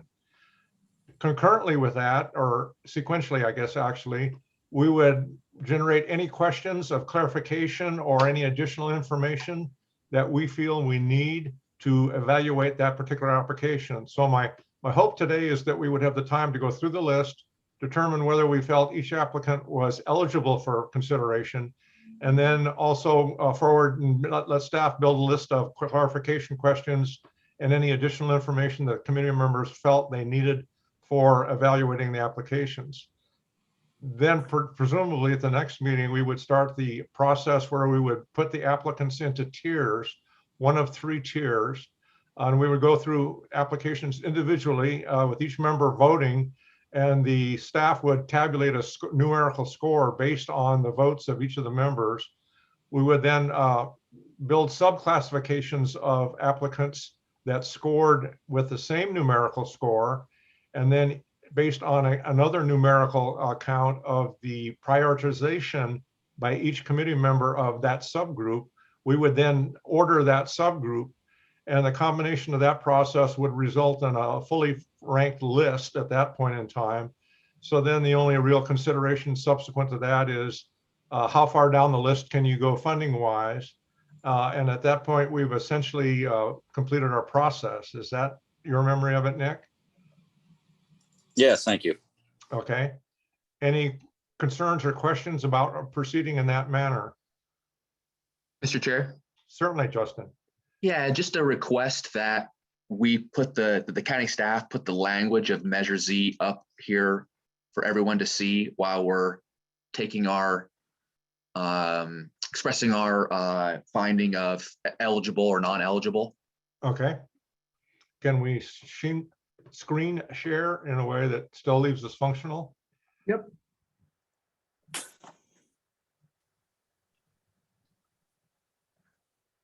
All right. Time-wise, how is everybody? It's, I don't know, 3:35 or 3:38. I would imagine it would take probably an hour to go through these. Is that time frame going to work for everyone? Or let me rephrase the question. Is there anyone that time frame will not work for? Mr. Chair, will not work for me. Okay, Justin and Ginger, what is your time limitation? I got to get going here at 4 o'clock. Okay, Ginger, what's your time limitation? My husband has a medical appointment at 4:30 and we based it on this meeting, so I have to leave at 4 also. Okay, so and the sheriff's not here either, so. Yeah, well, let's carry the meeting till 4 o'clock and then we'll just resume the process next week wherever we end up. Okay. Okay, you can all see the current, and this is the Measure O, I assume, as opposed to Measure Z. Is that correct? This is Measure Z here, and this is Measure O. It's okay. Slightly different. Okay. All right, so with your consideration, I'll begin the process. Everybody has the Measure Z request summary list provided by staff, I assume that they can refer to. So application number 1, City of Fortuna Police for purchase of a vehicle. On eligibility, anybody feel that this application is not eligible for consideration? Can you help me here, Sean? Because with the screen tiled, I cannot see all of the committee members. Mhm. So I thought I saw a hand. Mhm. Justin, you want to speak to your concern about eligibility? No, just that, I thought we were voting, I was voting that it was ineligible. Mr. Chair. Ineligible. Yes, sir. Okay. Can you explain why, just so we understand your thinking? Yeah, of course, I'd be happy to. Yeah, the request for on number 1 is for a detective vehicle, right? Yes. And okay, I'm being very critical here, so just bear with me, but I don't see how that vehicle helps to respond to 911 emergency response, rural fire protection, rural ambulance insurance, ensuring 24-hour sheriff's patrols. It doesn't directly do those things. It's a vehicle for a detective, and that is important, but that's not a doesn't seem like an emergency response vehicle as what most people would, characterize one as. Okay. So it's tough for me to say, but that's how I'm feeling. Thank you. Okay, just by way of process to make this try to go relatively efficiently, if somebody objects to inclusion, just to move the process along, I'm going to ask if there's a second. Would there be a second to the motion to exclude? And that way we'll just be more efficient in the use of our time. I'm not trying to pick on any individual or anything. So go ahead, Mr. Quincy. Chair, so the way we've done this in the past is by vote. And so we've voted who believes that this is in the spirit of Measure Z. Okay, you're Yes. right. That is a more efficient mechanism. I concur. Okay, anyone else want to speak to application number 1? Okay, seeing none. All those who would vote to include application number 1 for consideration only, please raise your hand so you can be seen. 1, 2, 3, 1, 2, 3, 4, 5. I said 7. Okay, those would be opposed, considered ineligible. Justin, I assume you'd want to vote ineligible. Like I said, I apologize, but I can't see all the members in the tiled screen. All right. Yeah, just Justin voted again. Okay. And can we drop the Measure O thing and get back to the full screen so we can, I think we're all understand what Measure O is. If we need to bring it back up again, we can. I agree, Ernie. I think it's more efficient to, okay. Thank you.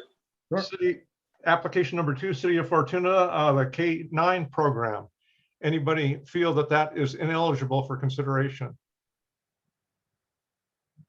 Okay, we would deem it to be eligible then. Number 3, City of Fortuna Drug Task Force. Any eligibility issues? And I should back up, excuse me. Are there any clarification questions on either applications 1 or 2 that anyone would like to address to the staff and have answered? Mr. Chair? Yes. Yeah, and my question would be to the Chief of Police here at the City of Fortuna is, can the city handle the costs that are identified as occupancy and overhead costs? Okay.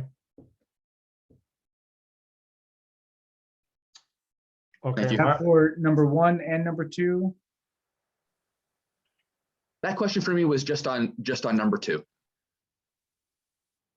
Okay, my apologies for not being clear. Number 3 now is the City of Fortuna Drug Task Force position. I didn't see any questions about eligibility, so we'll consider it eligible. Any questions for staff? I do have one. In the budgeting of the salaries and so on, there's a line that I believe is an allocated distribution of CalPERS UAL funding. And I want to confirm that that in fact is what that $23,000 or $25,000 is. They show the PERS normal cost, and then they show an additional line of about an equal amount. And my belief, based on my understanding of PERS, is that that is a distribution of the UAL payoff. And I want to confirm that that's the case. Any other questions regarding number 3, Nicholas? I do have a question. I'd just like to ask the chief for the department, what's the procedure of seized funds, or what is their protocol with seized funds? Okay, any other questions on application 3? Yes, Mr. Chair. Okay, Yes, it's similar to what I asked about number 2. Basically, can the overhead costs and the supply costs identified be removed, and will the city be able to cover those costs for this application? okay. Thank you. Application number 4 is the City of Fortuna school response or school resource officer eligibility questions. I don't see any, so we'll consider it eligible. Any questions for staff? Ginger? Yes, I think we kind of did the same dance here with the school resource officer last year when the total consumable supplies for $5,000. And what is that, and why is that not just part of a department? That their officers all get that. She's not a separate officer. She works in the schools, but she's covered by the department. And again, the overhead occupancy costs, same thing that that Justin was talking about. I agree with pretty much everything else, but those 2 things were, again, I think we talked to them last year about that same thing, and they did take those away. Okay, any other questions? I have one. I would like the CalPERS question applied to this as well. It appears that they are using an allocated distribution of the UAL cost in the request for funding. Is that a correct understanding of what's being requested? Also, on page 6 of the application, it makes reference to the fact that the school resource officer, and I think I'm quoting here, responded to thousands of calls for service. And I'm having trouble conceptualizing a school resource officer responding to thousands of calls for service. So I'd like to know what are they defining as a call for service that would require thousands of responses?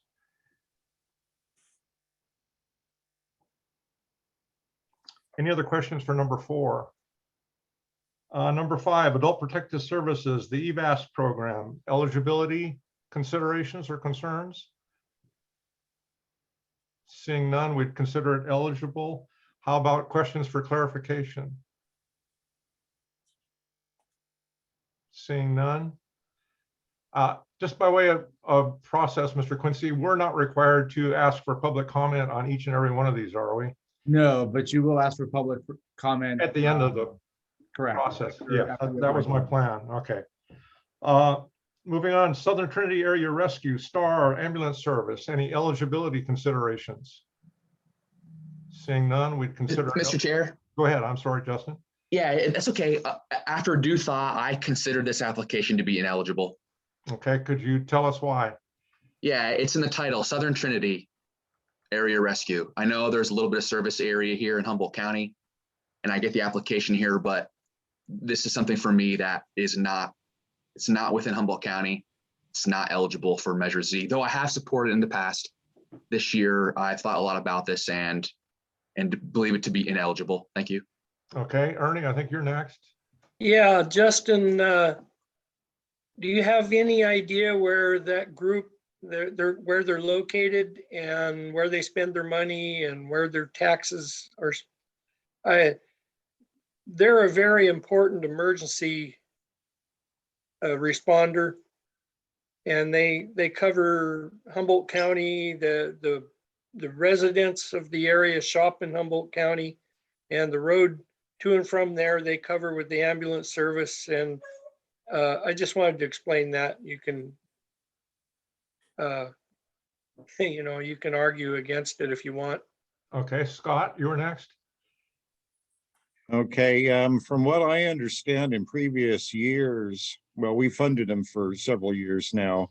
The majority, or at least over 51% of their service calls are in Humboldt County.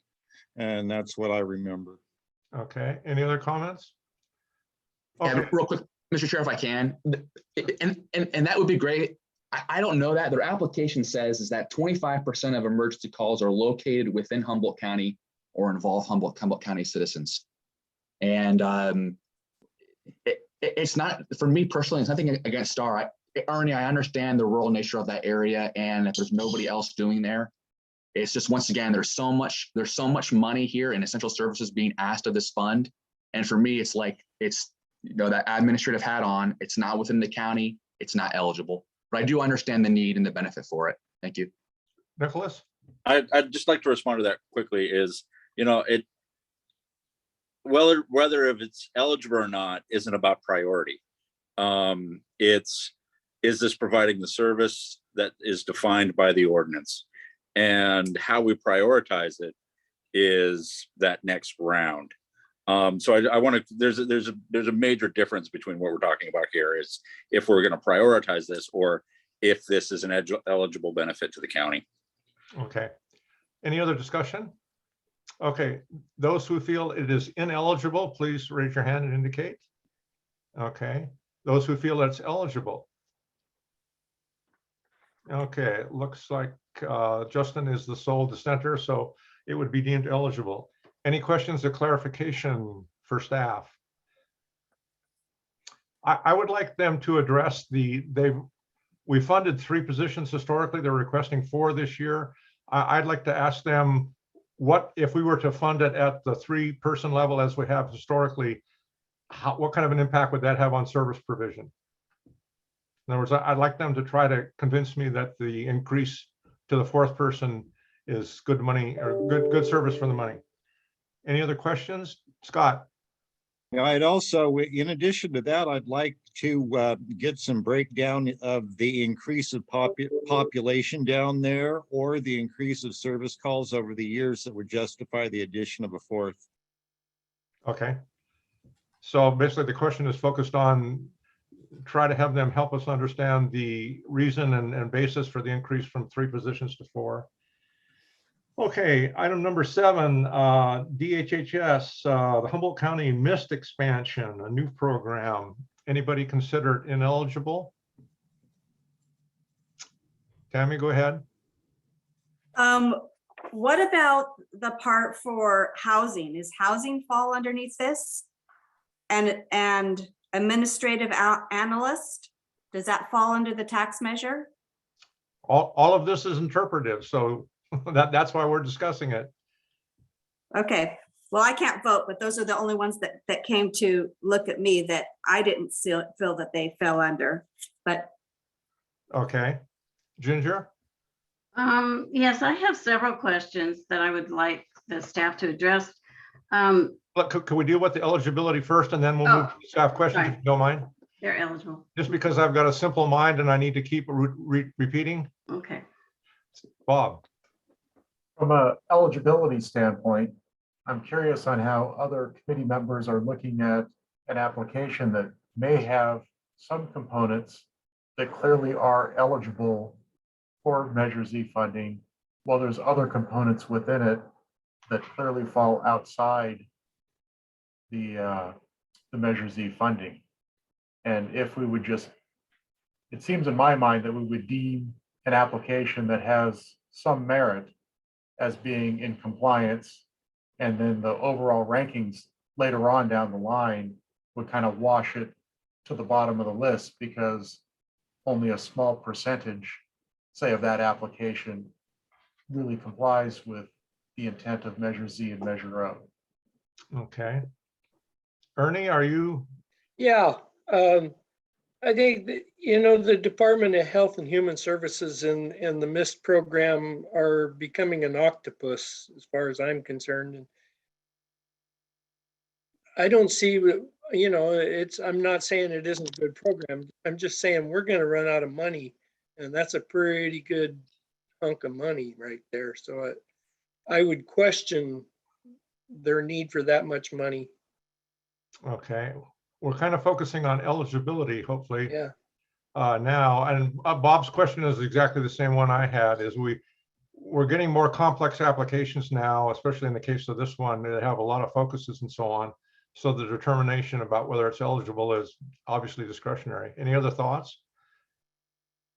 Okay, those who consider it ineligible. Okay, seeing none, I guess we're going to consider it eligible. Any clarification questions? I have a couple. Nicholas, go ahead. In the application, it was marked as a renewal, but I don't recall a application for missed from DHH last year. I'd like them to address that and describe what their last application was and how this is either linked to it or how it's different.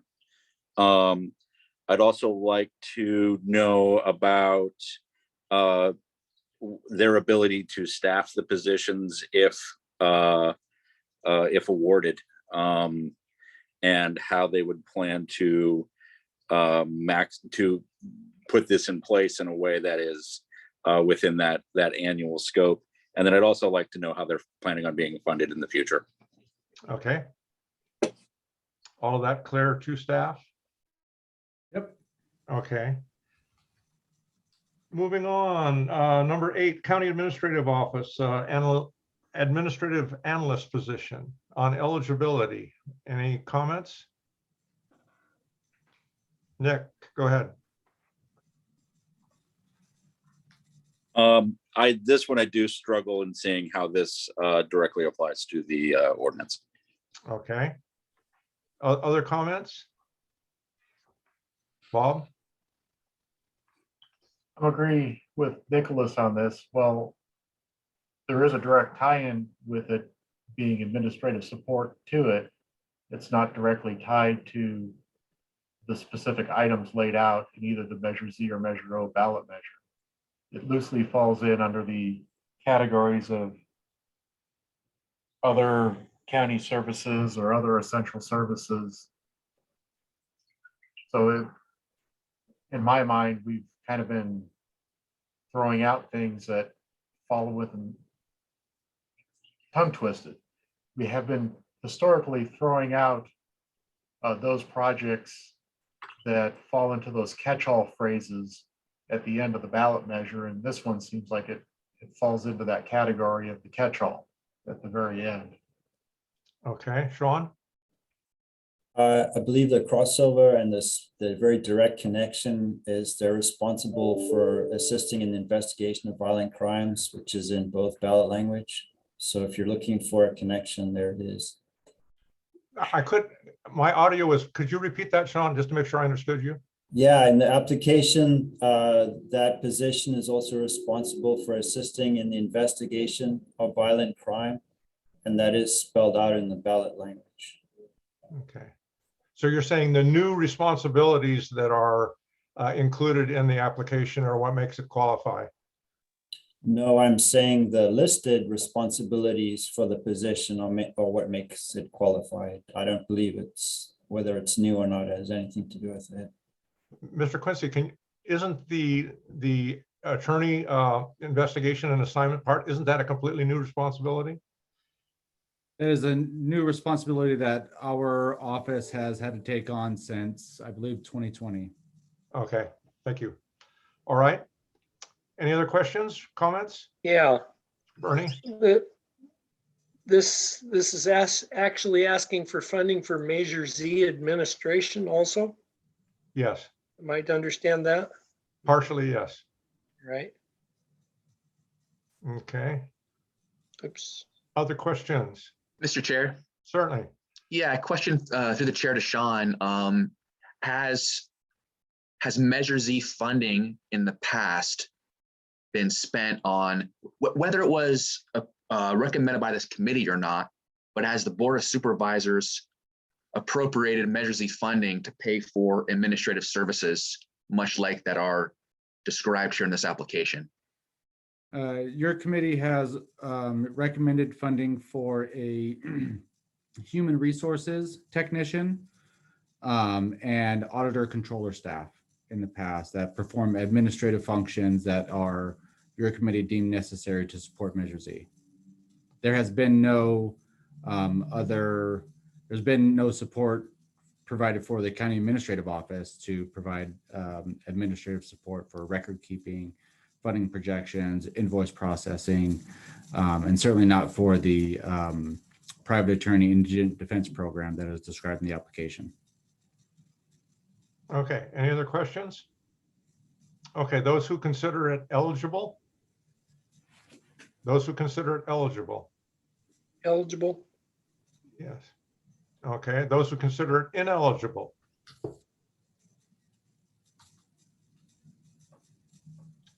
Did you get a count there, Sean? I think it was 5-3, but I. Yeah, 5-3. Yeah, okay, so it is eligible. Any questions or clarifications to direct to staff?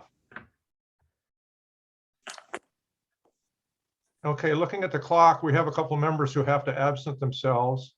So we'll conclude this process at this point in time. And we'll begin with same process next meeting with application number 9. Just by way of housekeeping, Justin, while you're easily accessible to me, I am going to have to absent myself from the latter portion of the meeting on the 17th. So if you'd be prepared to take the reins of the committee at that point in time, are you going to have a time issue on that date as well? I will not share. If you're telling me right now that you see yourself leaving through that meeting, I can commit to being here as long as possible to Okay, yeah, I take can care of our see business. potentially you might be finishing up the whole process, and I do need to, for the latter portion of the meeting, I'm not going to be able to be here. So if you'd be prepared to do that, I'd appreciate it. I will, sir. Thank you. Okay, so we will consider the meeting. I guess we need a motion for adjournment actually at 4 o'clock. And Chair, just to be on the safe side, I would recommend that you go out to public comment. Oh, I was gonna say, I'm sorry, I failed to do that. Is there any public comment on the conversations that we've had on applications 1 through 8 so far? Anyone from the public like to comment on our discussions or any aspect of those applications? Do see one hand has come up and I will bring them in. All right, looks like Brooke. Hi, sorry, I'll be very brief because I know you guys need to move on.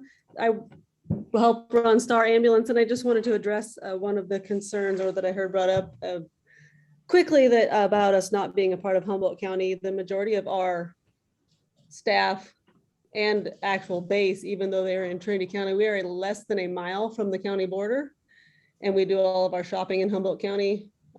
We serve Humboldt County and we are a critical service. There is no other ambulance in that area of Humboldt County.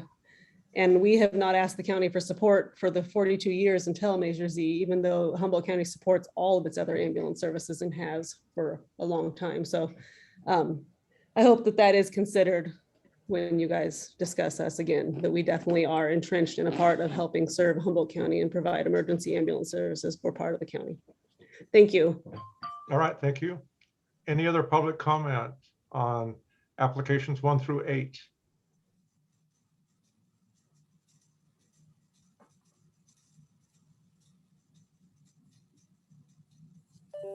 I don't see any other public comment, Chair. Okay. Could we then have a motion to adjourn? We'll reconvene next Thursday at 2 o'clock and we'll continue the process. Thank you for your time. A motion to adjourn. I don't think a motion to adjourn needs a second or. Chair, I think that it would be beneficial to have a motion to continue item number 7 to the March 10th meeting. Okay, thank you. Could we have a motion to continue agenda item D7 till the March 10th meeting? So moved. Okay, and second? I second. Okay, motion and second. Any discussion? Any public comment? Okay, all in favor, please indicate by raising your hand. Okay, the motion carries. So we will continue with item 7. Hopefully the staff will also be able to agendize item D4 with some discussion about the continuation costs of the county, although in respect to today's conversation, that may or may not be possible, but if you're capable of doing it, we'd like to, agendize that item as well. So thank you all for your time. We'll see you next week.